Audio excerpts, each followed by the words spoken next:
realidad es un lujo tenerlo a usted, eh, Magíster Juan Carlos Guarat, eh, frente a nuestro público que en realidad lo espera con muchas expectativas. Adelante, Magíster Juan Carlos Guarat. Ok, muchas gracias, Norma. En verdad, para mí es un privilegio muy grande el poder compartir con los docentes. Algo rápido nomás. Yo primero estudié historia, entonces es la primera carrera. La hice en San Marcos, efectivamente. La segunda carrera la estudié ya en San Marcos también, educación. Y es ahí donde he tenido el privilegio de contar con profesores en verdad de una talla enorme, el profesor Rivero, el profesor Jorge Vázquez Tasay, Eduardo Vázquez Tasaico, Hugo Candela. Y por supuesto he trabajado también con docentes del alma mater de la educación peruana, de la Cantuta, ¿no? Maestros cantuteños, ¿no? Que a la fecha seguimos todavía compartiendo amistad, ¿no? Y larga data, ¿no? La doctora Gladys Alessandrini, Gladys Guadalupe Alessandrini, que es profesora principal ya de la Cantuta, ¿no? Su esposo Rossi, en fin, ¿no? Tenemos en verdad la alegría de poder compartir el oficio historiador, pero también el de educador, una doble alegría. Bien, entonces, vamos a nosotros a trabajar el tema del estado de pensamiento educativo superior. Eh, Cuando inicié los estudios de historia y las publicaciones, yo empecé con historia económica, colonial, ¿no? Sobre censos, propiedades, en fin, ¿no? Pero ya luego, la tesis de licenciatura fue la que va a marcar en mí el inicio de una cercanía muy grande con la historia de la educación, ¿no? La historia, y obviamente la empaté junto con los estudios coloniales, ¿no? Entonces, en aquel momento, lo que a mí me llamó poderosamente la atención fue el Convictorio San Carlos, la Universidad de San Marcos. Bueno, como bien saben, ustedes colegas, como bien saben, la historia pues de la universidad, ¿verdad? Tiene para varias tesis, ¿no? Así que cuando iniciamos este trabajo, uy, acá estoy yo pasando un poquito, ¿no? Lo que trabajamos ya hace cuántos años, ¿no? El año 2007, ¿no? El tema de con Victoria de San Carlos de Lima, que es educación superior. Entonces, vamos a empezar esta charla, esta invitación que gentilmente me ha dado la UGEL 6, en el cual agradezco enormemente a la dirección por haberme invitado, a la doctora Norma Chávez García por haber agenciado y a todos los mismos organizadores, a Manuel, por poder por permitirme llegar a vuestros espacios, ¿no? A través de las redes. Así que vamos a empezar en tres.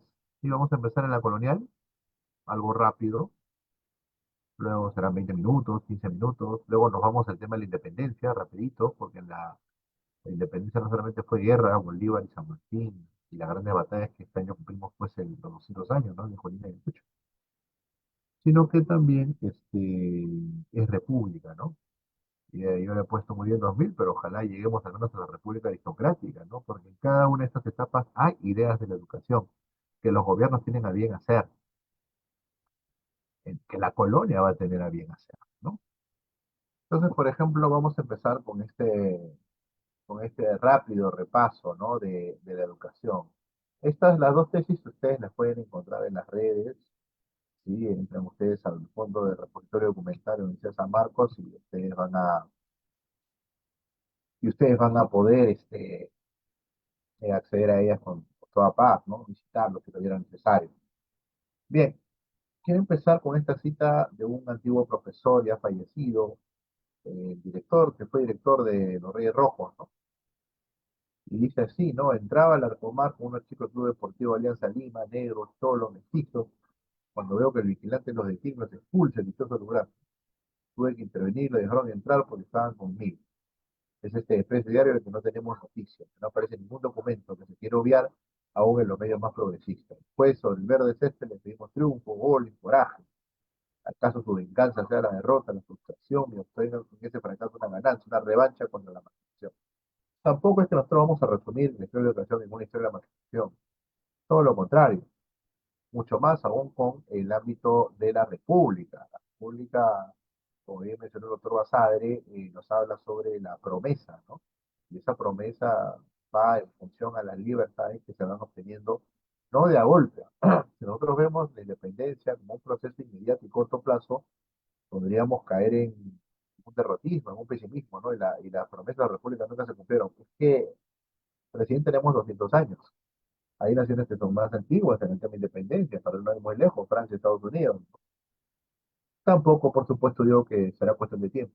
Llanamente tendremos que esperar nosotros y hacer siempre nuestro mejor esfuerzo para que la educación tenga mejoras. Y las tiene, y las tiene. Yo como historiador profesional que estudio esta visión de la historia en el largo plazo, en los 100 años, en los 200 años, los alcances de los profesores, por ejemplo, son mucho mayores que en el tiempo de la República Aristocrática. Antes de empezar justo la charla de hoy, conversaba con un asesorado mío y él está estudiando, él está estudiando justamente la educación en el tiempo de la República Aristocrática, ¿no?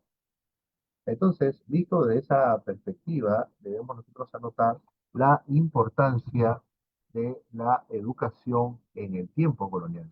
Y en el tiempo colonial nosotros vamos a ver una figura, ¿no? Toribio Rodríguez de Mendoza. Y ese es el nombre con el cual vamos a empezar, discúlpenme.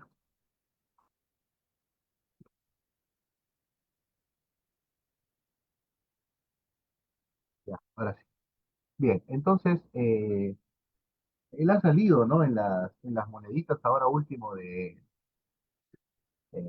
las colecciones de numismática, ¿no? Del Banco Central de Reserva. Justo yo aquí tengo esa monedita que la colecciono porque este personaje es realmente bastante importante para comprender el proceso de tránsito, ¿no? Estas moneditas de Torrio Rodríguez Mendoza, ¿no? Eh, no sé, ahí está, ¿no? Por ejemplo, él es el primer profesor que está en las monedas. Él es el que va a presidir inclusive las primeras precortes, ¿no? Antes de dar en 1822 ya el primer Congreso de la República, ¿no? Claro que él ya va a llegar a muy avanzada edad y va a fallecer también en el camino, siendo rector de la Universidad de San Marcos, ¿no? Entonces, bueno, tenemos al menos un primer profesor, ¿no? En las monedas. Bueno, la mayoría son historiadores, santos, ¿no? Ahora hay artistas, ¿no? Bueno, esperemos también más profesores, ¿no? Más educadores, como ministros de educación, no sé. Entonces, vamos a anotar nosotros en este repaso de línea de tiempo, primero la figura epónima de Torero Rodríguez de Mendoza, ¿sí? Este hombre fue el primero, ¿sí? Que va a dar una propuesta educativa de largo plazo, pero para eso debía gozar él de una fama, y la gozaba. Él gozaba pues de una fama extraordinaria como docente del Comité de San Carlos, vicerrector y rector, hizo toda la carrera, ¿sí? Pero claro, con el tema de la educación siempre ha ido de la mano, en este caso, iniciando el periodo con el compitorio, y aún con la propia Universidad de San Marcos, con profesores que muchas veces eran sacerdotes a la vez. Pero Rodríguez de Mendoza, no olvidemos que es un prócer, es una figura de la docencia importante de tránsito entre la Corona República, pero es también sacerdote.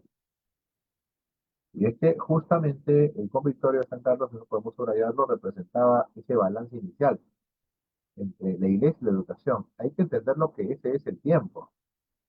A veces tendemos un poco a sacar fuera de contexto esta propuesta y comprendemos pues o intentamos comprender que hay un sistema opresor. Vamos por partes, vamos por partes. El Estado colonial es el Estado colonial que está en esa época y no hay otro. ¿No? Y las revueltas, por supuesto, que van a estar justificadas, la de Tupac Amaru, como también la gran rebelión contra los paquetes de té impuestos que Inglaterra le quería cobrar pues, americanos que inició todo el proceso de independencia. En nuestro caso, el proceso de independencia se va a iniciar con más proximidad con el tema de las Cortes, ¿no? En 1812, 1814, sin dejar de lado la importancia mundial que tuvo la figura de Tupac Amaru II. Eso ni dudarlo, ¿no? Bien, entonces, nosotros observamos que hay en todo espacio donde haya educación, hay dos cosas.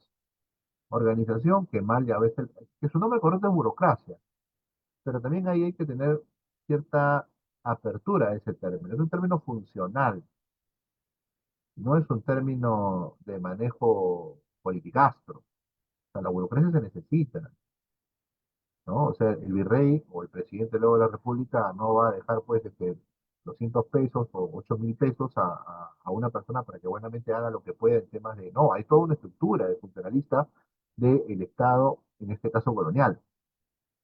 Entonces, donde hay un sistema educativo hay una burocracia, perdón.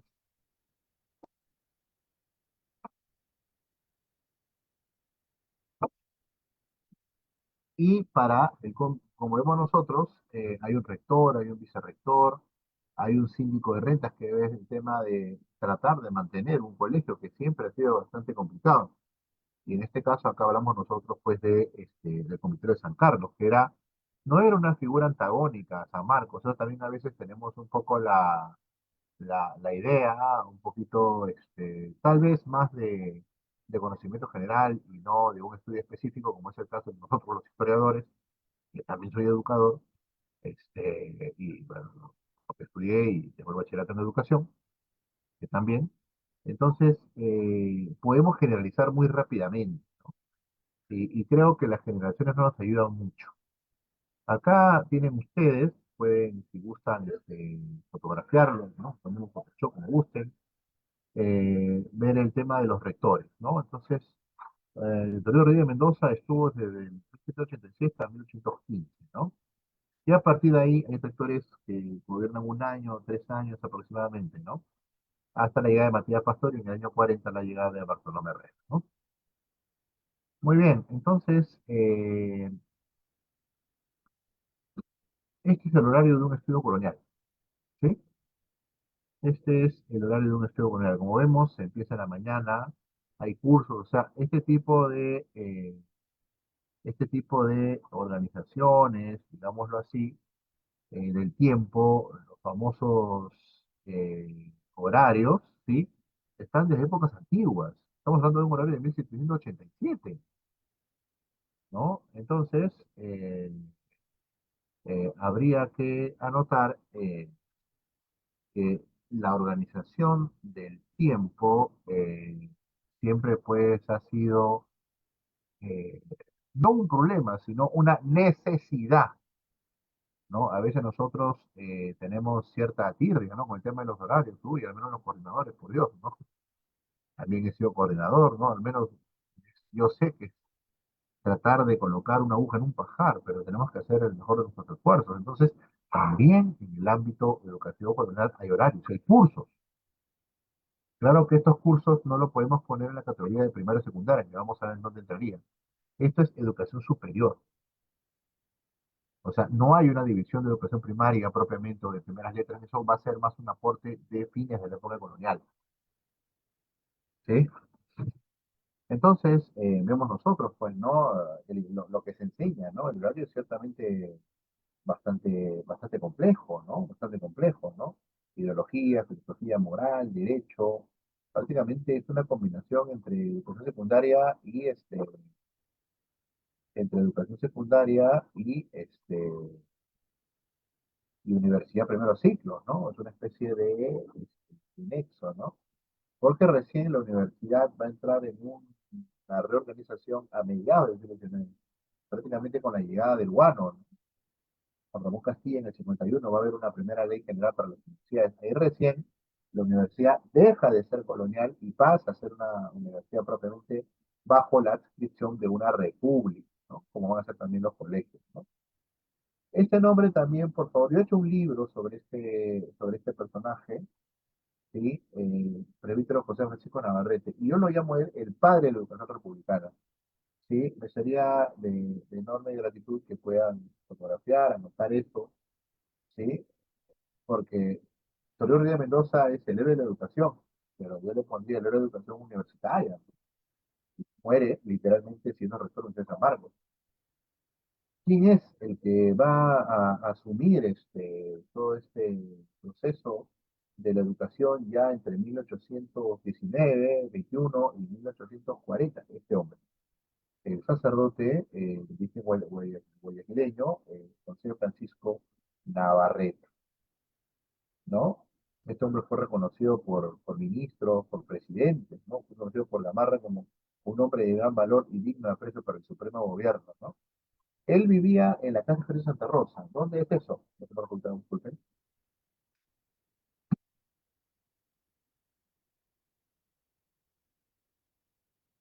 Él vivía por la avenida Batay, en la cochera que está al costado derecho de la, casi una cuadra antes de Puno, ¿no? Hay una cochera, bueno, esa era una casa de ejercicio, o sea, era un parque interno y ahí gente, la población, los otros hacían ejercicio espiritual, y él lo administraba. De eso vivía.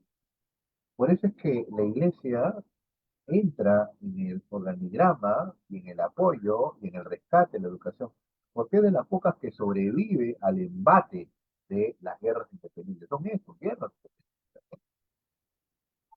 Muy bien.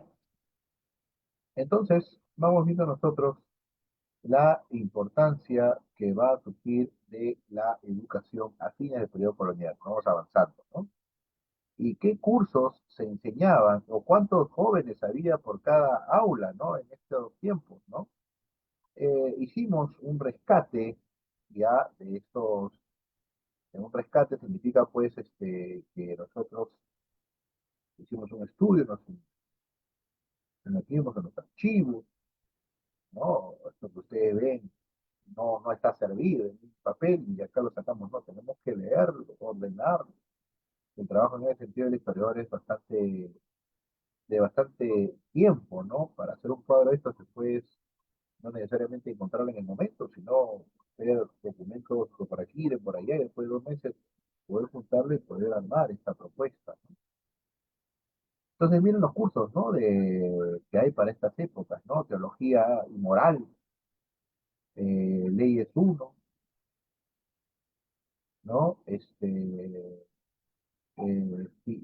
Física, ¿no? Colegiales son aquellos que están viviendo dentro del colegio, ¿no? Del convictorio. En cambio, manteístas son aquellos externos que pagan por la educación y usaban el manto, por eso le decían pues el término de manteístas, ¿no? Curso de lógica, curso de matemáticas, ¿no? Y ahora, ¿cómo pasaban el grado en esta educación superior? Sí, los estudiantes. Bueno, nosotros tenemos un examen final y un trabajo final, ¿no? Dentro de la universidad para poder, digamos, validar, ¿no? Nuestro proceso educativo, ¿no? Entonces, bajo esa línea, pues, vemos aquí nosotros que lo que hay y se llama concursos literarios. Es decir, el joven, una vez que terminaba el curso,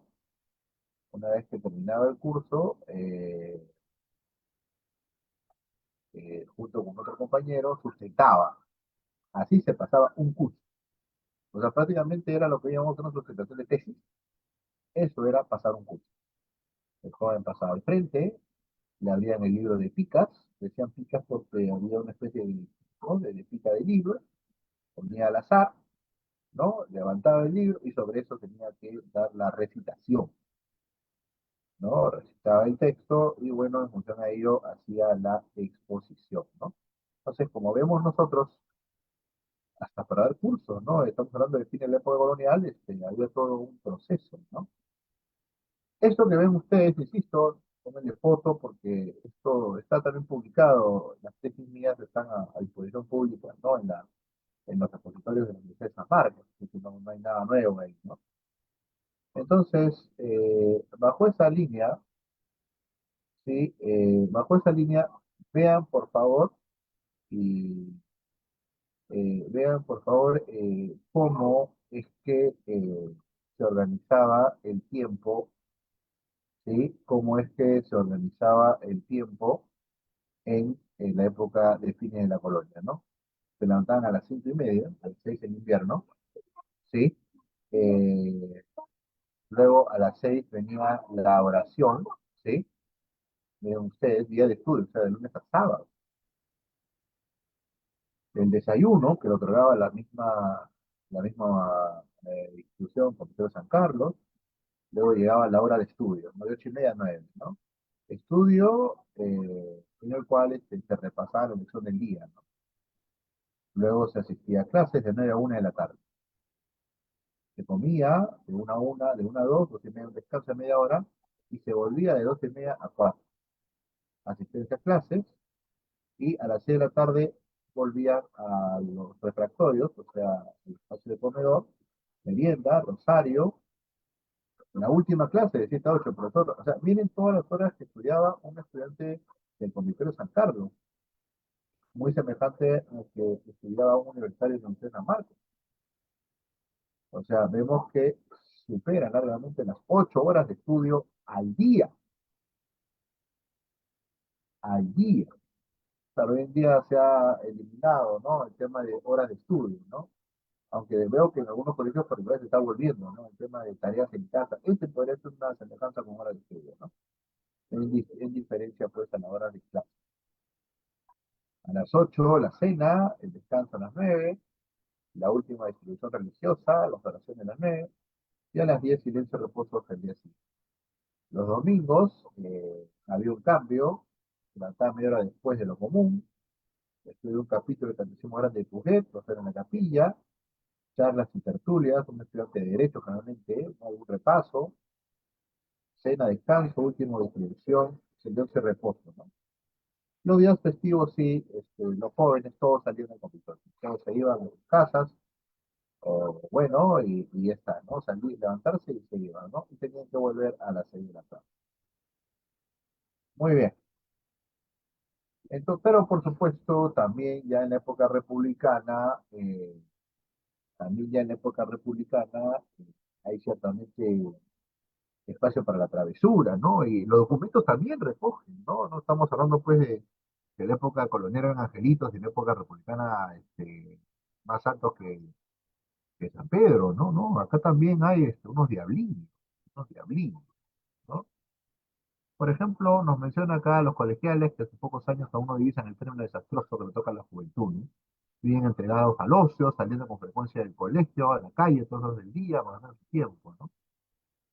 En el convictorio para la década del 20, o sea, después de la Guerra de Independencia, que fue un desorden muy grande para todo el Estado peruano, se está iniciando una república en tiempos de posguerra, para ponerlo en términos contemporáneos, es como, imagínense los colegios en Francia o Alemania o en Polonia después de la Segunda Guerra Mundial, cómo se estudiar en esos tiempos, ¿no? Es un colegio, un desastre, ¿no? Ya, algo así, hablando de distancias y tiempos, tendría que ser estudiar al menos los 10 primeros años después de las guerras de independencia, ¿no?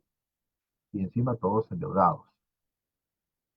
Bien, entonces, vamos viendo nosotros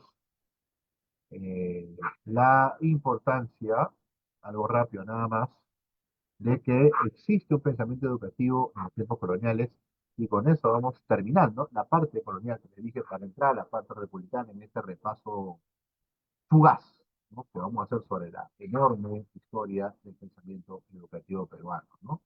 Que insisto, siempre vale la pena, por supuesto que sí vale agradecer a la UGEL 6 por esta gentil invitación, ¿no? Muy bien. Luego vemos también nosotros el tema del impuesto educativo, que va a ser impuesto en el sentido de una imposición política, ¿no? Los tiempos de la independencia van a traer consigo, pues, dudas sobre la gestión sobre la gestión de Teodoro de Mendoza, ¿no? ¿Se acuerdan de aquella frase, no? Con Victoria San Carlos hasta las piedras conspiran, ¿no? Y bueno, esto va a hacer que él dé un paso al costado, ¿no? Y ahí vimos la serie de rectores que lo van a seguir, ¿no? Bien, entonces allí termina nuestra primera mitad, ¿no? Y justo, mira, casi a las 8:30. Hemos hablado de la colonia, ¿sí? Hemos hablado de la colonia, ¿sí? Ahora nos toca conversar sobre, este también es otra, esta va a salir publicada dentro de poco. Ya pasaré la voz con tiempo, ¿no? Si se animan. Es, es una, fue mi tesis, le he hecho algunos arreglos, ¿no? Le he puesto a modalidad de libro, y esto sale publicado en marzo de este año, en el cual yo le he llamado La Guerra de los Niños, ¿no? Eso va a ser el estilo de un libro, un adelanto, ¿no? Un exclusivo, ¿no?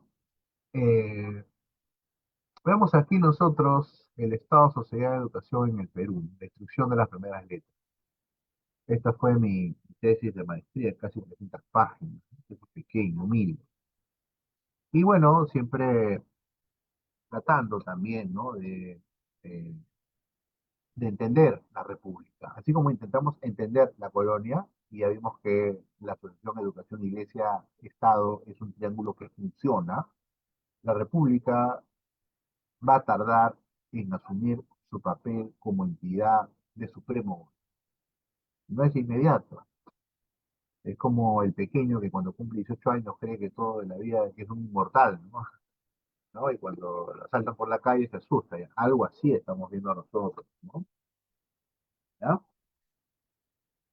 Entonces, eh, ¿qué nos dice el maestro Basada, el doctor Basada, ¿no?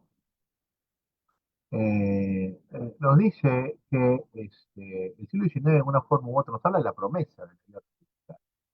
Trajo un nuevo sistema propuesto e impuesto por los nuevos poderes que entonces surgieron: el Estado, el capitalismo, los de consumo, las ideologías, ¿no? Al mismo tiempo, una tensión sin precedentes se fijó en la niñez y en la adolescencia. Aunque la historia de ella vino a ser, en cierto modo, la historia de cómo los adultos, esta parte me gusta mucho, ¿no? Estamos ya entrando en la segunda parte de nuestra investigación, ¿sí? La histórica. La historia de la educación para la época republicana, del doctor Basadre, es que quiere preparar a la gente joven para tareas que según ellos debe tener la sociedad. Es una nueva sociedad, ¿no? Es un nuevo espacio, ¿no? Y en eso, lo increíble que aquello resulta. En esta investigación, que me tomó cerca de 4 o 5 años, ¿sí? Demuestro que el sistema educativo, insisto, las tesis están a disposición de los profesores a Marco, así que tomen fotos como quieran, screenshot, ¿no? Y en lo que puedan siempre aprovechar los medios, ¿no? Que tiene ahí en la UGEL 6 en Dartmouth, ¿no? Para poder explicar.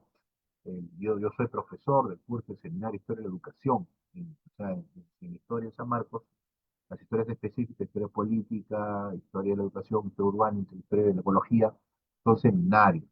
Entonces, yo llevo esos seminarios, yo he llevado, yo enseño a los historiadores que están interesados en el tema educativo, ¿no? En la historia de la educación. Bien, entonces, bajo esa perspectiva, nosotros tenemos a veces la creencia, la consideración que en la colonia no había método para los niños, ¿no? No había método para los niños, creemos eso, ¿no? Pero no es totalmente cierto, ¿ya? Ay, ay, ay, ay, ay, ay.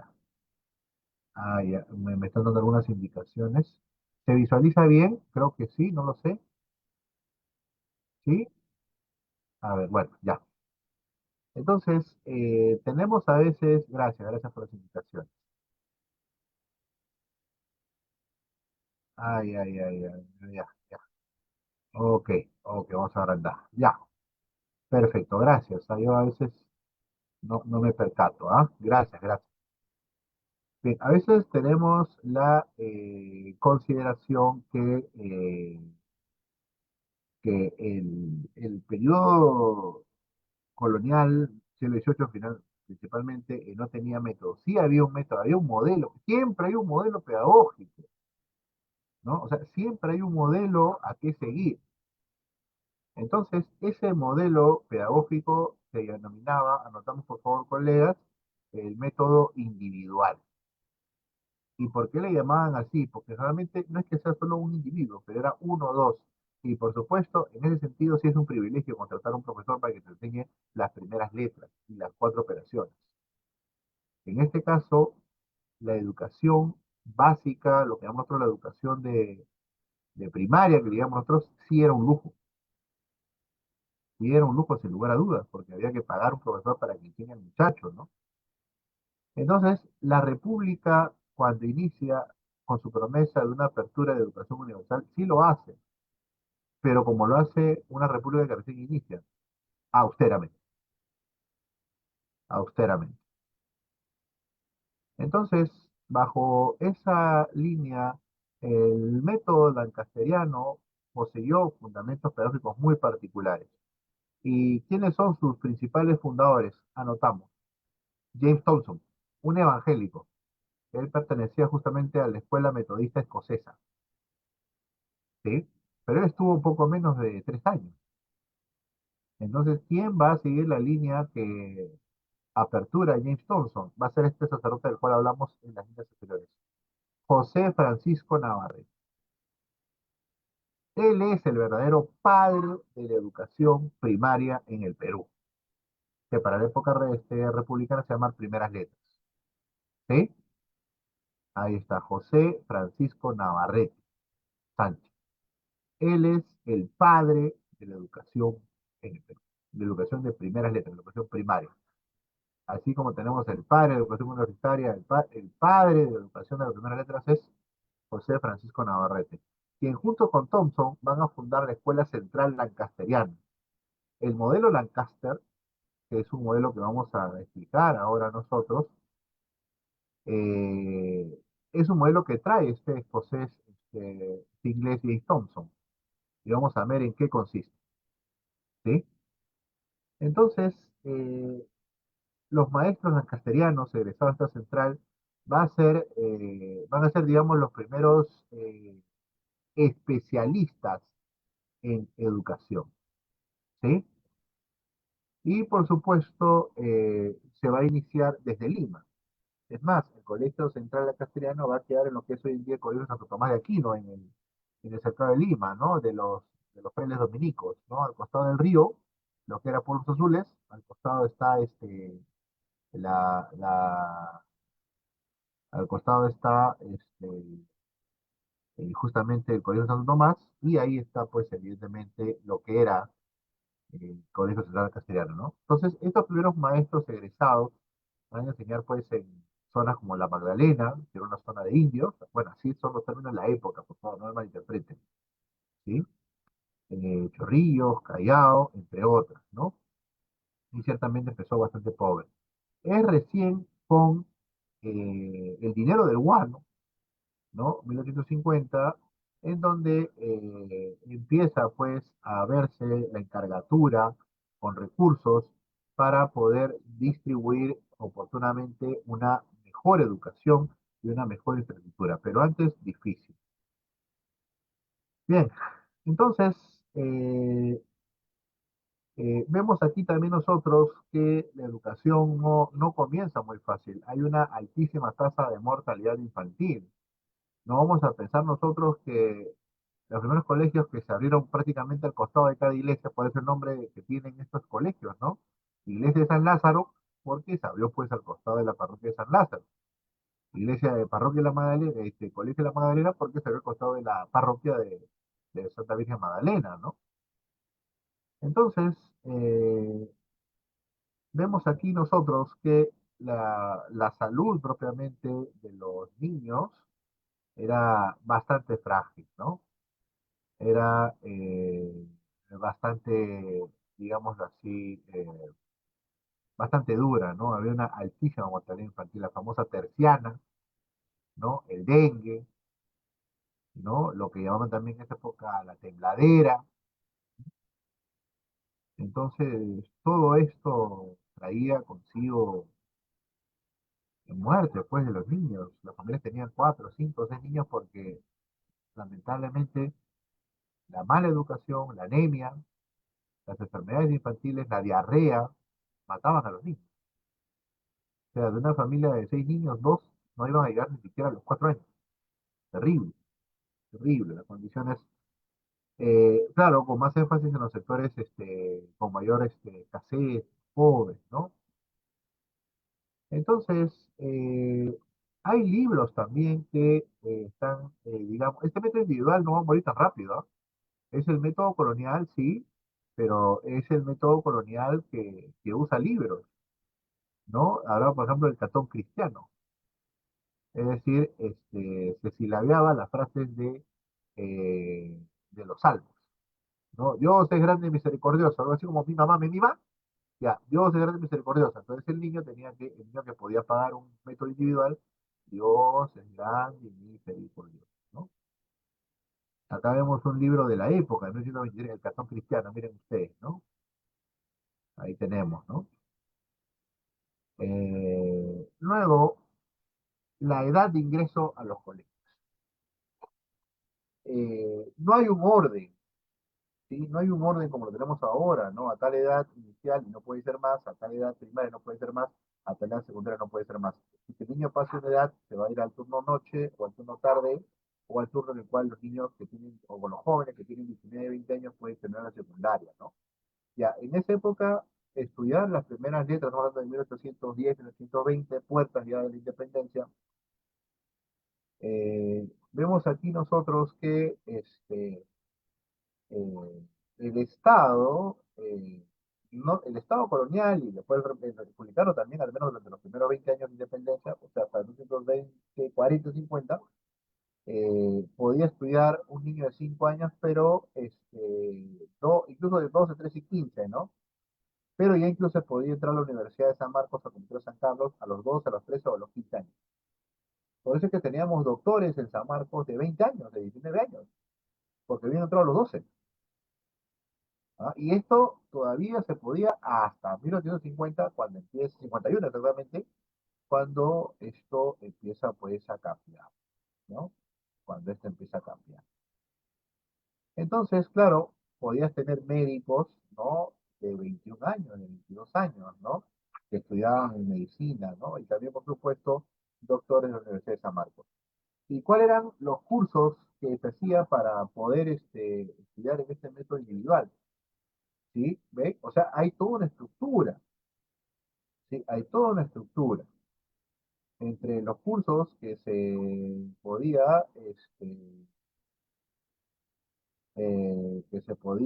llevar, por ejemplo, ortología, ¿no?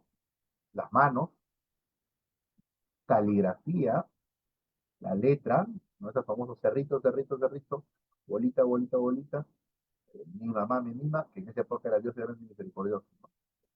Luego, miren todo un orden, ¿no? Venía el aprendizaje de los números entre las 4 operaciones, ¿sí? Y finalmente ejercitar lo aprendido. Había evaluaciones internas, evaluaciones ante la familia, o sea, la familia asimilaba una especie de jurado, ¿no? Y bueno, finalmente eso terminaba cuando el chiquito ingresaba pues al colegio en esa época era como decir estudios casi universitarios, ¿no? ¿Sí? Llega la independencia, ¿sí? Y llega la independencia. Entonces, eh, aquí hay que hacer un alto, ¿no? Aquí hay que hacer un alto.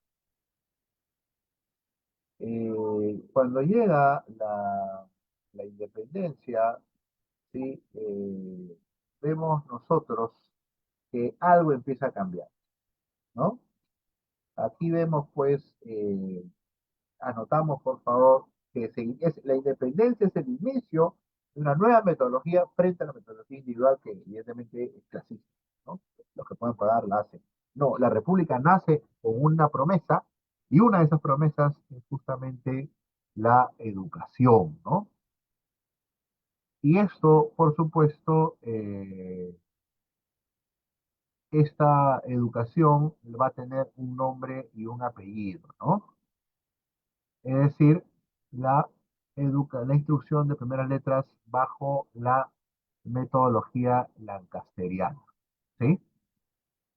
Es decir, vemos aquí nosotros, ¿sí? Que este método lancasteriano fue promulgado por el propio protector San Martín. Sabemos, sí, que muchas leyes, ¿no? Sabemos que son promulgadas para luego no ser aplicadas, en el camino desordenadas y al final nunca obedecidas, ¿no? Sabemos. Pero este es un inicio de una república que está empezando por guerra. Recuerden el cuadro comparativo que les he dado, ¿no? Es como que empezar a estudiar colegio en Polonia después de la Segunda Guerra Mundial. Esa es la condición que tiene la ciudad. Entonces, estas leyes tienen un asidero, tienen un objetivo. Esto, por supuesto, fue continuado por el gobierno del Libertador San Martín, ¿no? Y bueno, entonces toca ver cómo nace la educación de primeras letras, ¿no? Hemos visto ya la parte colonial, una breve biografía del periodista José Francisco Navarrete Sánchez. Él hace testamento final en mayo de 1859, ¿no?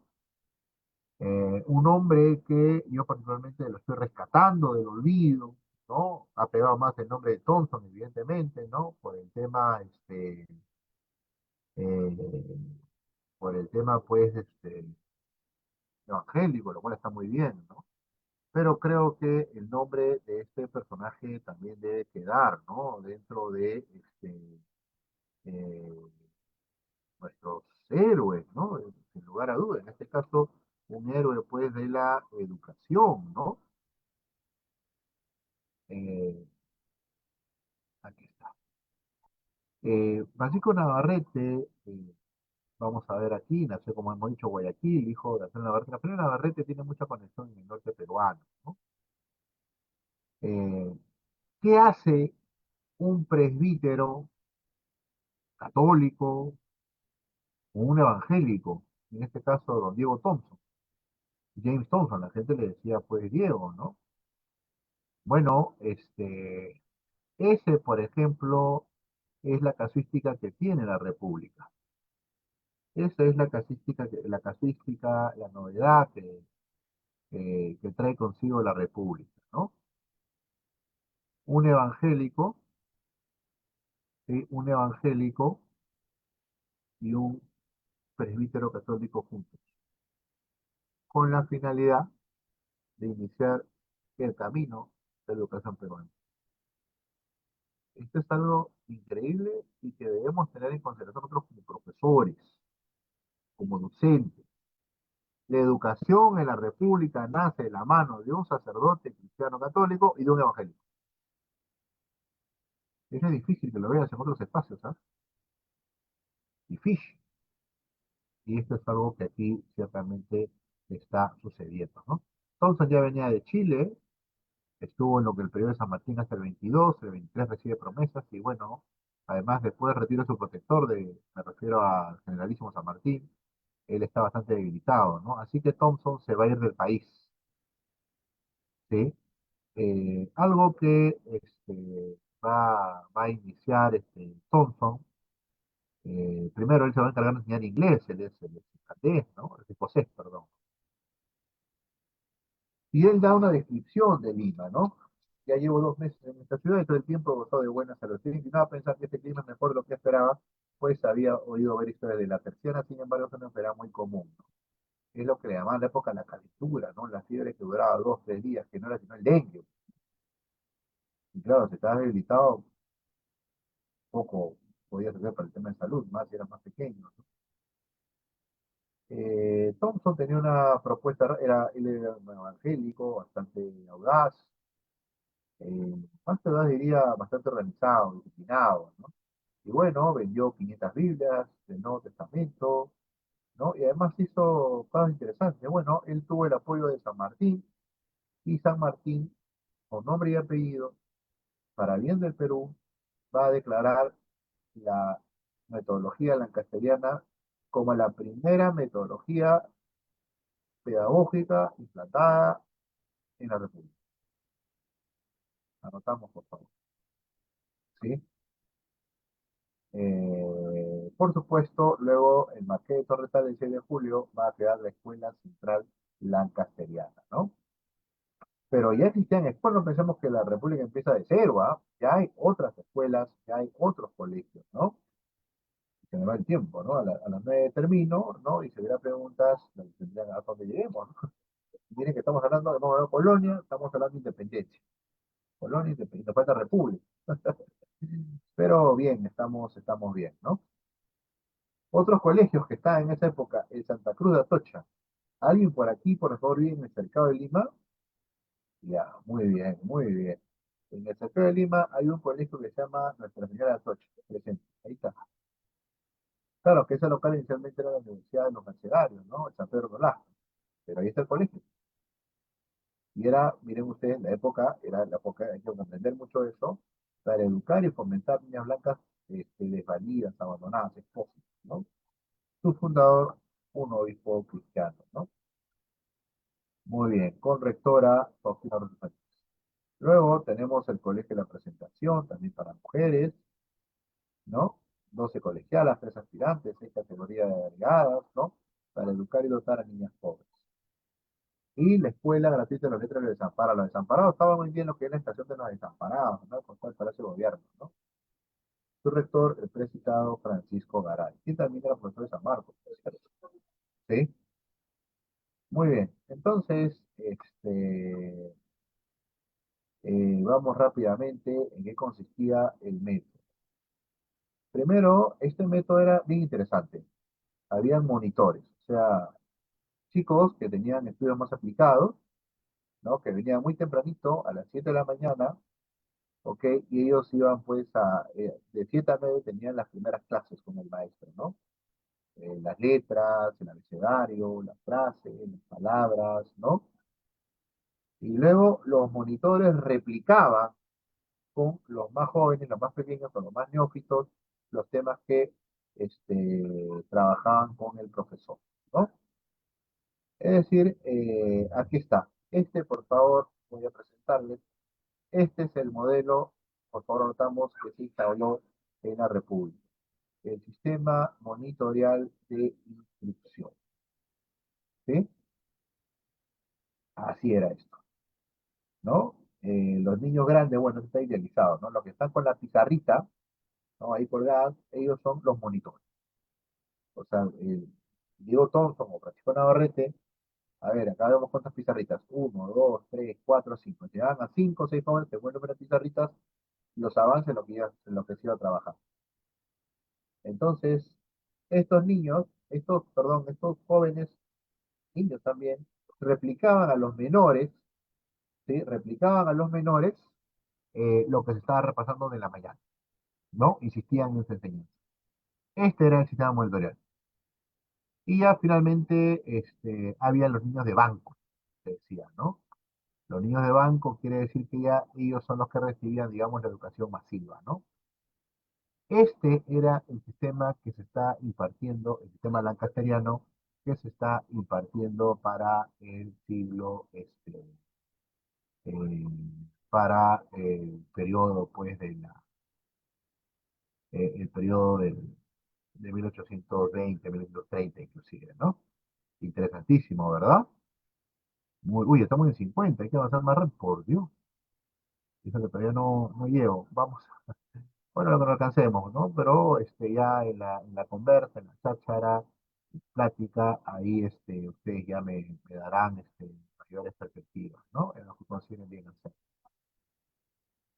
Sin duda, Bolívar, eh, bueno, es un personaje bastante complejo, pero sí, en temas educativos, insistió mucho en la educación, ¿no?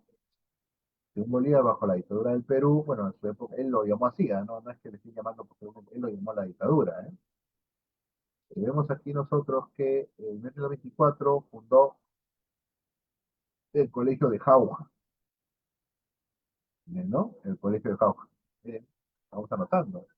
este colegio, pues, tiene más de 200 años, este es su bicentenario, ¿no? El bicentenario del colegio de Jauja. En el 25 el colegio de Ciencias y Artes del Cusco, ¿no? Lo que luego va a ser la universidad. Luego, luego,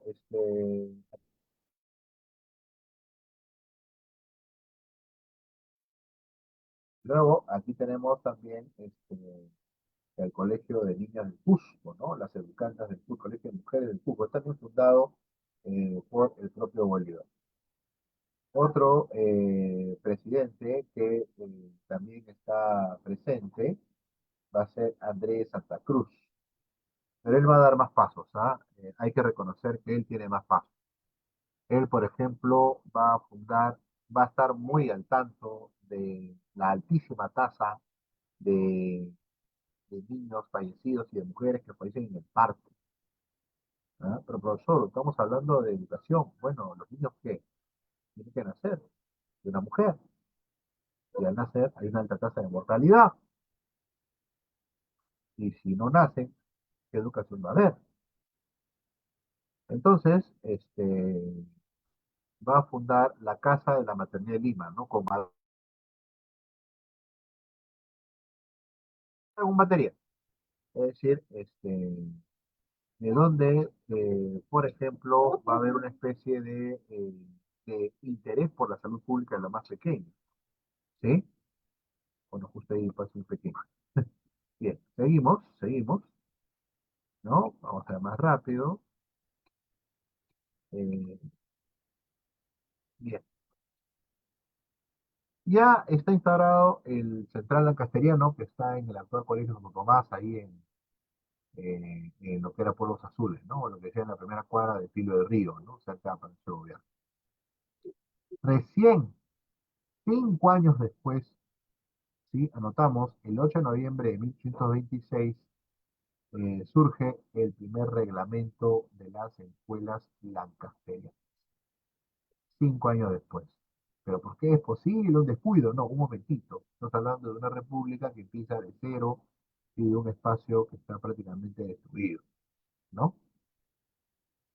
¿Sí? Entonces, bajo esa perspectiva, vemos que hay dos objetivos en este periodo de independencia, en este periodo de educación de la independencia, ¿sí? Eh, un ciudadano ilustrado, ahora está de moda este término, ¿no? Ilustrado, ilustrísimo, está de moda la ilustración, y un sentido moral de la vida, la moral cristiana. Claro, si la educación ha empezado con un evangelio y un cristiano, más no vas a pedir, más no vas a pedir. Entonces, los sueldos sí, bastante austeros, bastante pobres, eso ni qué dudarlo, ni qué dudarlo, ¿no? 600 pesos, 1000 pesos para un año, pero te lo pagaban después de 2, 3 años, o tenías que hacer todo un proceso eh, para poder recibir ese dinero, ¿no? Acá vemos un cuadro, ciertamente, este es de Antonio Grover Espinosa, profesor saber católico, ingeniero extranjero, también un colega que conoce muchísimo la historia de la educación. Y miren ustedes, pues, este número de colegios, ¿no? 5, 6, 7, pero los privados se van avanzando cada vez más. ¿Y con quiénes iban avanzando los privados? ¿Ah? Con los lancasterianos. O sea, vamos a hablar, yo también soy profesor, ya les dije, educador con ustedes, colega, y algunas veces no hemos enseñado acaso en el colegio privado, ¿no? ¿No? Lo clásico es nuestro colegio nacional en la mañana, en la tarde, nuestro privado, ¿no? O al revés. Bueno, los lancasterianos, o sea, los profesores lancasterianos jovencitos que tenían digámosle así, el primer título profesional, pero no era el nombre ese. Eso recién me está reglamentando en la década del 50. ¿Sí? Se le da un reconocimiento como maestro de castellano. Ya. Esa carta de reconocimiento que vendría a ser nosotros de título profesional, fundaba su colegio. Lo único que pedía nomás el municipio de Lima era, ¿es egresado del comité del centro de castellano? Sí. Entonces tenía su colegio de castellano y tenía su colegio particular. ¿Sí? sea, no era novedad lo que vemos ahora nosotros, es un dibujo alusivo, ¿no? Alusivo y abusivo por parte del maestro Pancho Fierro, ¿no? Del maestro Pancho Fierro, ¿no? Bien, entonces, vamos avanzando rápidamente, si no nos gana la vida. Estamos viendo acá el tema de los primeros intentos de organizar la educación, ¿no?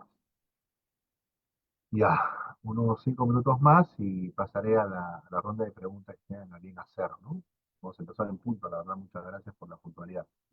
En Lima, el Comité de Bolívar, que es el Comité de San Carlos, el Colegio de Independencia, el Departamento de Lima, en Arequipa, ¿no? Las escuelas lancasterianas, escuelas en Chorrillos, el Colegio de Ita, el Colegio de Ocopa, que hemos visto que fue fundado por el propio Bolívar. Este año se cumplen los 200 años del Colegio de Ocopa, ¿no? Jauja. El Estado va a procurar también a través de impuestos, ¿no? ¿A quiénes se imponían? Bueno, a las tierras agrícolas, pero sobre todo a los tambos. Los tambos son como los mercados mayoristas, ¿no? O mercados intermedios, ¿no? Era el lugar donde llegaban los burros, los animales, ¿no? Se armó un mercado, solamente fuera en las ciudades, y bueno, entonces la gente iba ahí a comprar lo que necesitaba para la cocina, ¿no? Entonces, en función de estos impuestos a los tambos, eh, acá tenemos que, por ejemplo, hay una especie de ministro de educación, que era sino el inspector de instrucción, Nicolás de Piérola. Este persona tan viejo es Piérola, no, este es su padre, ¿sí? Quien va a formar antecedente y va a dar aprobación a que el Estado corra con los gastos de la herramienta de las enseñanzas educativas, ¿no? Y acá vemos, por ejemplo, un cuadro donde eh, vemos acá un cuadro en donde hay una disposición de pizarritas, esas pizarritas que hemos visto en el cuadro anterior, ¿no? Para Cusco, para Ayacucho, para La Libertad, para Tarma, Callao, Lurín, Huacho, pero no estoy llegando a la zona amazónica, pero no hay para Moyobamba, ya. Como les dije, al principio, colegas, la República está empezando de forma austera, y por tanto no hay posibilidades para una disposición, porque no tiene plata, no hay guano, no hay guano, ¿no? Piura, Catacaos, Pisco, ¿no? En fin. ¿Y cuál era el material, digamos, para el chico, para el educando? Y con eso ya estaremos casi terminando, ¿no? Biblias. O sea, los chiquitos tenían que aprender versículos de la Biblia. Dice Nuevo Testamento, discursos de Jesucristo, que eran sino los evangelios, ¿no? 154 pizarras de buenas y malas, bancas para escritura, ¿no? Con la famosa baqueta, bancos semicirculares para el maestro de la mañana con sus 2, 3, 6 alumnos, ¿no? Sentarse en una carpeta era, pues ya tener un paso a la enseñanza, a la docencia, ¿no?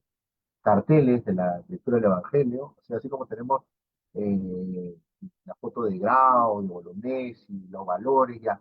En esa época, lo que había pegado ahí en los aulas, que eran de las parroquias, no había colegio, las parroquias prestaban sus espacios, eran lecturas del Evangelio, ¿no? Lápices, ustedes no se imaginan cómo se cuidaban los lápices en ese época, no había pues como ahora, ¿no? Un sol ya te van a comprar otro lápiz, ¿no? Se cuidaba como oro, los niños se peleaban por los lápices, ¿no? Tablas de lectura, silabarios, ¿no? Las ortologías y libros de ortografía, los pliegos de silabarios, ¿no? Especie de sábana, ¿no? Donde el chico hacía sus sílabas, ¿no? Con lápiz. Pero por qué con lápiz, profesor, porque luego tenía que borrar y pasar para otro chico, ¿no? Y las parábolas de Salomón. Entonces, ya para ir cerrando, ¿sí? Vemos que la República está empezando a fundar más colegios. En la lista oficial de la guía de Forasteros de Lima de 1836, por ejemplo, ya está el Colegio Normal de Santo Tomás para varones, el Colegio Central San José para niños abandonados, Central de San Lázaro, Espíritu Santo, Normal de Santa Teresa, ¿no? Santo Tomás para mujeres, dos aulas más, es decir, empieza a ser ya reconocido, empieza a ser ya reconocido el, la educación en otros espacios, ¿no? Mira, reglamento de primaria, ¿no? Acá tenemos, a mí siempre me han gustado los horarios, ¿no? Acá tenemos, ¿no? Por ejemplo, este, el lunes, martes, miércoles, jueves y viernes, y ya se parece más a nuestros horarios, ¿no? Igual, son casi como internos, ¿sabes? 6 de la mañana tienen que levantar, asearse, oraciones de la mañana, catecismo, lecciones de urbanidad, ¿no? Como vemos, los horarios son de 8 a 12, religión el lunes, ortología el martes, ¿no? Así le llamaban al muerto a las 7, ¿no? Pobre guía, en el sentido de que el colegio sabía, pues, de las falencias, ¿no? A comer, a desahogarse, a hacer su descanso, caligrafía. O sea, los chicos de los colegios de primeras letras, nosotros tenemos primaria hoy, tenían horarios en verdad desde las 7 hasta las 8, incluyendo combate, ¿no? Incluyendo hombres. Y en el caso de gramática, ya a las niñas se les enseñaba lectura, ¿no? Merendaban, rezaban, y luego ya se iban, ¿no? Como vemos, pues, hay ciertamente bastante trabajo, ¿no? Con el tema de la educación, eh, bastante trabajo para bien. Es decir, la promesa, y aquí ya voy cerrando, wow, yo me había propuesto llegar por lo menos hasta el siglo XX, pero tanto lo que tenemos que conversar, ¿no? Será motivo de repente. Hemos revisado material de archivo para este trabajo de investigación, y bueno, lo que demostramos es que los gobernantes más autoritarios son los que más sobrehicieron por el tema educativo, tal vez porque podían hacer un decreto sin consultar a los del Congreso. No existe en la época esta. Hoy en día tenemos que diferenciar. Bolívar, Santa Cruz, Gamarra, Castilla, más práctico, ¿no? El clero, la iglesia estuvo de la mano en los inicios de este sistema educativo, ¿no? Y el pastor Thompson y el presbítero Francisco Navarrete, como hemos dicho, son los grandes héroes eh, de este, de este logro de la República, ¿no? Entonces, cierro con esto. No es incorrecto acusar al Estado de abandono de la educación primaria a nivel nacional, pero resulta también tendencioso culpar al Estado de inoperante en materia educativa. Como desorden de las distintas rectores y diligencias del interior del departamento de Lima, hemos demostrado que a través de la Junta de Prefectos, de departamentos y de de instrucción se canalizaban muchos reclamos en torno a una mejor educación y muchos de ellos resueltos oportunamente, finalmente, hasta medio del siglo XIX, hasta la llegada de la Flota del Guano, ¿no? La tácita alianza entre Estado e Iglesia empezaría a ser observada. ¿Cuándo? Esta alianza que vivimos en el tema colonial, cuando ya la República tiene los recursos para poder decir, gracias Iglesia, tú un costado, ahora pongo yo, ¿no? Muy bien, muy bien. Eh, muy agradecido, colegas, ¿no? Y eso que nos falta todavía, ¿no? Pero yo creo que con esto podemos empezar, ¿no? La rueda de preguntas, ¿no? Podemos empezar por ahí la rueda de preguntas. No sé si está algunas invitaciones, si hay preguntas o no, no sé, consulto. Seguimos. Norma, Manuel, sí, vamos a visualizar si es que hay algunas preguntas. No lo sé, o Eh, no sé, ¿qué usted? O seguimos, como usted como indique. sí, Magíster Juan Carlos Cuarat. Usted dirá, me comunica la hora que concluye para empezar con la ronda de preguntas. Ya, perfecto. A las 9:10, ¿no? Para que haya siempre unos 20 minutitos para poder ahí conversar siempre. Preguntas Perfecto, o comentarios, ¿ah? Ya, perfecto. listo. Gracias, Gracias. colega Norma. Adelante, Magíster. A ustedes más bien. Listo. Entonces, miren, por ejemplo, colegas, eh, el colegio San Luis, la Universidad San Luis Gonzaga, tiene un antecedente, a los amigos de ICA, un saludo fraterno, amical, ¿no? Gracias por estar aquí en sintonía, ¿no? Los amigos de ICA, ¿no? Los amigos de Nazca. Chincha, tierra de cuna de campeones, ¿no? Eulogio Prado, no todo por ahí. Entonces, por ejemplo, muchas de las universidades que se fundan en el siglo XIX tuvieron como base los colegios. En este caso, por ejemplo, el Colegio de Ciencias Médicas luego va a ser la base institucional para la organización de la Universidad de Ica. Este Colegio de Ciencias era la sucesión natural de los grandes colegios mayores de la época colonial, ¿no? Esta fue una obra, pues, de Santa Cruz, ¿no? Digamos que ya empiezan a surgir espacios educativos para que sectores, generalmente burócratas o hijos de burócratas, comerciantes o hacendados, puedan también formar parte del proceso educativo republicano. ¿Sí? Es decir, la república empieza a refundar las instituciones, pero lo hace progresivamente por dos motivos. Porque faltan especialistas que se van informando con la época republicana, y punto dos, porque no tienen los recursos. Acá, por ejemplo, vamos a ver, nosotros hemos rescatado la boleta de notas, ¿no? De Francisco Javier Mariate, un héroe de la República Peruana, muy longevo también, ¿no? Así como hemos enseñado que estudiaba pues un educando en la época colonial, ¿no? Ahora hemos rescatado, ¿no? La boleta de notas. Es decir, al historiador no se le escapa nada, ¿no? Dentro de unos 10, 15 años veremos la boleta de notas de todos, de presidente, ministro, de todo, de urgencia, de todos vamos a mostrar la boleta de notas, la mía, la de todos nosotros, ¿no? Todo el historiador investiga, pues. Eh, Vemos entonces que los cursos que están llevando, por ejemplo, ¿no? La educación superior, ¿no? Geometría, lógica del inercio, álgebra. Hemos visto, ¿no? Miren ustedes la educación primaria, primeras letras se llama, es el término correcto, y ahora vemos nosotros la educación superior, ¿no? Y cada uno es todo un mundo, ¿no? Entonces, eh, vemos que hay cambios significativos tanto en la educación superior como en la educación de primera letras. En la educación superior se empiezan a fundar colegios, ese es el nombre. No confundamos el colegio como lo entendemos ahora, ¿no? Colegio San Bartolomé, del Callao, o San Juan de Miraflores, ¿no? O colegio José Galvez. No, no, no. Ahí el colegio es una especie de tránsito entre la vida superior y lo que es después las primeras letras. No confundamos, ¿no? El colegio, es decir, hoy en día, pues ya, como es un instituto, pues, ¿no? Hoy en día.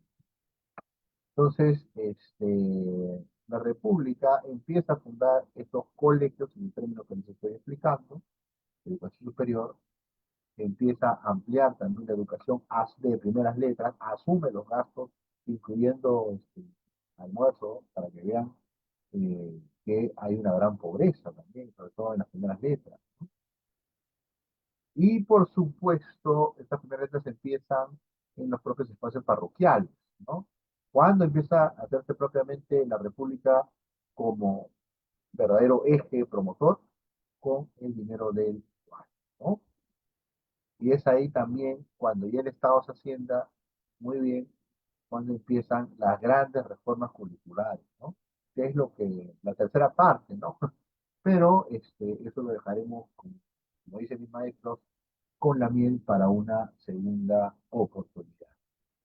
Muy bien, maestra Norma, maestra Manuel, quedo por favor a las preguntas, a comentario, a conversar con los colegas en lo que quede pues a bien tener de duda, ¿no? Gracias, maestra Norma. Gracias también Magíster Juan Carlos Huarat. Vamos con la primera pregunta de nuestro público asistente. Dice así: ¿por qué ahora no se estudia como antes, mañana y tarde? Adelante, Magíster. Muchas gracias, doctora Norma. ¿Por qué no se estudia como antes? Creo yo que hay dos factores, ¿no? El primero es el tema familiar, o sea, la familia pesa, pesaba en la colonia, pesaba en la república, pesa también en el tema contemporáneo, ¿no? Y segundo,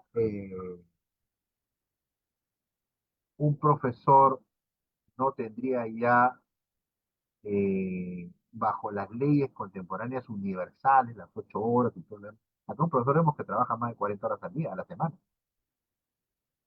¿no? Es decir, sí hay algunos esfuerzos actuales, pero no desde lo público, casi casi parecido al tránsito de la República que hemos visto nosotros, ¿no? O sea, sí, sí hay niños que sobrepasan, a ver, son 6 horas, 6 por 5, 30, y en la tarde están en otros cursos. Pero ¿quién está en otros cursos o aprovechando a mejor bien, ¿no? Los que pueden, pues, ¿no? Estudiar inglés, online, ¿no? Estudiar matemáticas en las academias, preparándolos. O sea, sí hay, ¿no? Pero ya no desde el Estado. Digamos que el Estado asume una pauta, ¿no? Que se entiende que también está dentro de leyes internacionales, ¿no? Las 8 horas, nadie va a trabajar un minuto más de las 8 horas al día, ¿no? Entonces, ese sería un punto importante. Sí hay también colegios que tienen más de 8 horas, profesora, ¿no? El caso, por ejemplo, pero los colegios, COAR, por ejemplo, ¿no? Literalmente me quito el sombrero, ¿no? Ellos estudian más de 10 horas al día, creo. Pero claro, incluye desayuno y cena. Y estos colegios incluyen desayuno y cena. Hoy en día, pues, el desayuno incluye, pero no el almuerzo, ¿no? En algunos casos específicos sí hay, pero ya más contados, ¿no? Muy bien, profesor Norma, creo que con eso, sí, sí, pero, wow, tendría que haber una inversión muy fuerte por parte del Estado para volver a estudiar 10 horas, ¿no? Pero, por supuesto, en convenio con los padres de familia, que son los que mandan, ¿no? Sin lugar a dudas, ¿no? Maestra, gracias por la pregunta. Adelante. Vamos con la siguiente pregunta, Magíster. Tenemos más preguntas de nuestro público. Nos haría el favor. Dice, Adelante. ¿podría decir cuáles cree que han sido los factores más influyentes en la evaluación de la educación del Perú durante las últimas décadas? Adelante, Magíster. A usted, gracias, maestra. La familia, si bien es importante, entra recién en la reorganización de mitad del siglo XX, ¿no? Manuel Prado, Bustamante. Bustamante tiene un aporte muy importante en el tema educativo con la organización de lo que hoy en día llamamos APAFA, ¿no? Entonces, creo yo que la organización a través de las asociaciones familiares, como la conocemos hoy en día, hace mucho bien al colegio, hace mucha gran institución, y creo particularmente que son los que definen la orientación educativa a nivel mundial. Yo he tenido la oportunidad de estar en Europa, pero no por jamonear, ¿ah? Sino que no se concibe una educación en lo que se llaman las prefecturas francesas o italianas sin presencia de los padres de familia. O sea, no es intromisivo. Y en Norteamérica esto es más radical. En Norteamérica el comité de padres de familia funciona a la par con lo que llamamos hoy en día, bueno, ellos le llaman fiscal district, el distrito fiscal, ¿no? Es decir, tienen un apoyo jurídico resguardado por constitución para proponer cambios, reformas en los colegios públicos norteamericanos. Claro, el presupuesto que ellos manejan es superior, ¿no? Sin lugar a dudas. Porque ellos, por ejemplo, piden más horas de básquet, piden más horas de canchas de rugby, en fin, ¿no? Lo que bien tiene el colegio brindar, ¿no? ¿Ah? Claro, dentro de los que permite las leyes norteamericanas. O sea, los dos factores, diría yo, son el tema familiar y el tema presupuestal, ¿no? En medida tal vez que haya un mejor y mayor desarrollo, podemos llegar tal vez al segundo punto, ¿no? En el cual el manejo presupuestal es, o sea, los padres de familia, y te hablo de países que en norma de desarrollo tampoco están tan lejos del Perú, en México mismo hay una presencia realmente importante. Pero claro, eso en política educativa sería poner cascabel al gato, ¿no? ¿Cómo lo solucionamos, no? Así que esos serían los dos motivos particularmente, ¿no? Por un lado, una mejor organización de las APAFAS, ¿no? Que van desde la época de Bustamante, muy antiguo, y por otro lado, el tema presupuestal, ¿no? De manejo correcto y siempre de la mano con el Estado, no paralelo. Gracias, maestro. ¿Me permite una pregunta más, Magíster? Lo que usted guste, por favor, estoy para servirle. Gracias, Magíster. Dice, el lema de antes era la letra con sangre entra y el de ahora, ¿cuál es? Adelante, magíster. Gracias, gracias. No, no, ese lema tengo ahí justo en los libros, el que empezó eso fue Ricardo Palma. Ricardo era un pillo, un maestro, el primer miembro de la Escuela Academia de la Lengua en Perú, ¿no? Una celebridad, sin lugar a dudas, nadie le quita ese lugar. Pero era, los cuentos los escribía bien, sabía cómo golpear, ¿no? Entonces la imagen ha quedado. Y ya les contaré que para la República estaba penado el tema o sea, estaba permitida la palmeta. Y había algunas normas, sobre todo en la década del 20 y 30, ¿no? Donde decía literalmente, pero no se le puede sacar sangre. Así decía la palmeta. Pero evidentemente esto ya para la figura de mediados del siglo XIX ya no estaba bien visto, ¿no? La palmeta. Y en esa línea viene pues el rescate, entre comillas, de su infancia, que es a Ricardo Palma y Letras con Sangre. Y si habría que buscar un lema hoy en día, es que eh, el sistema educativo tiene hoy en día, si vemos ustedes me han escuchado, ¿sí? Y bueno, yo como parte de la Academia pues de Historiadores, de profesores de San Marcos, se le diría, sí, hemos visto las falencias, pero si las falencias dejamos solo como falencias es un pesar, eso pesa, pena. Hay que verlo también como una propuesta de qué hacemos, oportunidades. Y en ese aspecto, para dar respuesta a esa pregunta, eh, tenemos el empoderamiento, eh, y está muy bien que así sea, de las unidades de gestión educativa, ¿no? Entonces, la frase sería pues que haga su labor y que lo está haciendo muy bien y que por supuesto siga trabajando de la mano con, con los padres, con los directores, en esa especie de trigo, porque tres pares de ojos ven mejor que uno, ¿no? Tenemos el Estado, tenemos los padres, tenemos los docentes, y entonces la frase sería, como equipo trabajamos mejor, ¿no? Se trabaja uno por cada uno por su lado, eh, vivan los moros y mueran los cristianos, ¿no? Se acabó Roma. Pero si seguimos este triangulamiento, ¿no? De también contar con los padres, de capacitarlos a ellos, ¿no? En temas educativos, ¿no? En temas educativos, entonces vamos a ganar mucho, ¿no? Y les digo, o sea, esto no, profesor Guara no está hablando piedras, ¿no? Yo te hablo de un estado, digamos, pobre como Idaho o Iowa, en Estados Unidos, donde el padre tiene una figura ejemplar, principal, ¿no? Seguir muy lejos ya, Brasil o, o México mismo, ¿no? Entonces, la frase particularmente yo diría, será, pues, en equipo trabajamos mejor, solo nos morimos todos. ¿Y quién es ese equipo? El Estado, a través de la Universidad de Gestión, los padres de familia y los profesores. No pueden faltar los tres. Si falta uno, estamos patas chotas, ¿no? Esa sería mi frase, ¿no? Como equipo trabajamos mejor. Solo nos morimos todos. Magíster, tenemos una pregunta más, si me permite. La Adelante. educación en Perú se ha caracterizado por ser clasista. En ese contexto, ¿cómo se dio acceso a la educación a las clases de menos recursos y a los pobladores de zonas rurales? ¿Qué papel cumplieron, por ejemplo, Manuel Z. Camacho, María Asunción Galindo, Fernando Estal, entre otros, en el sur del Perú? Adelante, magíster. Muy bien, los grandes maestros son y merecen siempre toda nuestra consideración, ¿no? La maestra María Asunción Galindo, ¿no? Pionera de educación bilingüe aymara y castellana en América Latina, ¿no?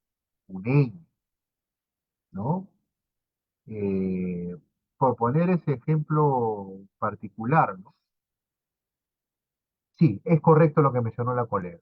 La educación siempre ha tenido este manejo de estamento, ¿no? Clasismo ya es un término que pertenece pues ya un poco a nuestro tiempo de formación, pero estos ya son otros tiempos, ¿no?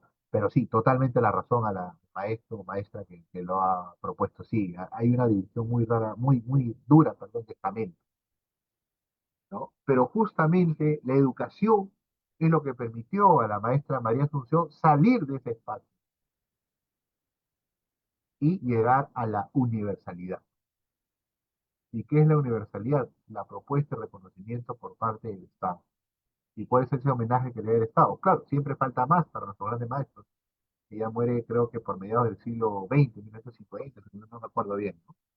Entonces, a la pregunta, ¿no? Dos preguntas, ¿no?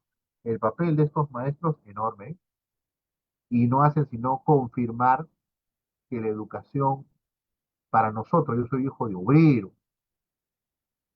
madre pues ya desayuno, ¿no? Pensión, yo no soy hijo de universitario, si acaso, ¿no? Yo también, ¿no? Y estudié en la universidad pública, ¿no? Postulé como seguramente los hijos de muchos, o ustedes, ¿no? Una universidad pública porque no había los recursos en casa. Entonces, la educación es el único factor que nos permite a nosotros, los mortales, buscar un espacio oportuno y desarrollar mejores competencias para poder, obviamente, mejorar nuestras condiciones de vida. Entonces, bajo esa línea, vamos a la segunda pregunta, que nos hace muy bien la colega, sobre el tema que va por el tema del Estado. Puno tiene UGELs. Bueno, no sería UGEL Lima, ¿no? Sería la UGEP, ¿no? Unidad de Gestión Educativa de Puno. Entonces, estamos viendo que la presencia del Estado se halla ahí.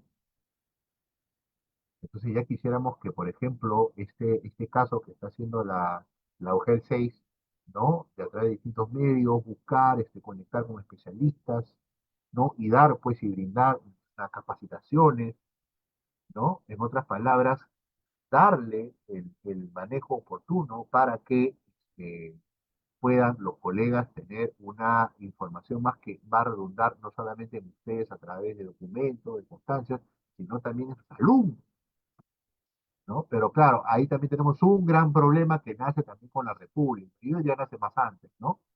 Que es patroste pues del centralismo. Ese es el problema. Ahora, con centralismo no quiero decir Lima, no, centralismo es las ciudades capitales y los alrededores son satélites. ¿Ah? O sea, no quiero decir con centralismo en Lima y Arequipa y Trujillo y se acabó Perú, no. Eso mismo sucede en la ciudad de Puno, ¿no? Quisiéramos ver cómo está el tema educativo, por ejemplo, entre Puno y Ayaviri, va a haber diferencia. O sin ir muy lejos, entre la unidad de gestión de Lima y la que ve el tema de Chancaiguacho.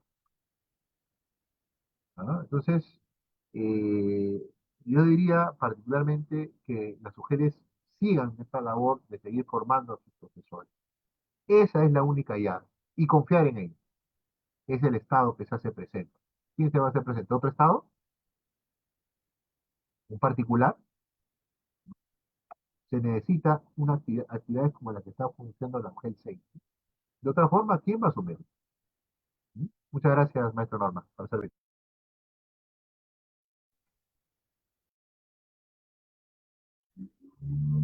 Gracias a usted, Magíster Juan Carlos Guará. En realidad un tema muy importante que ha despertado mucha expectativa en nuestros participantes. Agradezco en nombre de nuestra máxima autoridad de la UGEL 06, la doctora María Milagros Alejandrina Ramírez Paca, por su tiempo, por su dedicación a este público que tanto necesita de sus valiosos aportes, Magíster Guará. Gracias nuevamente en nombre también de todo nuestro público asistente y del equipo que formamos este webinar. Muchísimas gracias, doctor. A, Anuncio para el día lunes apreciados participantes, tenemos otro tema también de mucha importancia: derechos y deberes de los estudiantes, que estará a cargo del doctor Ernesto Blume Rocha. El día lunes los esperamos a la misma hora. Gracias, doctor Juan Carlos Guaral. A usted, maestra, gracias por este tiempo generoso que me brinda. Bendiciones, alegrías y seguimos avanzando. Gracias.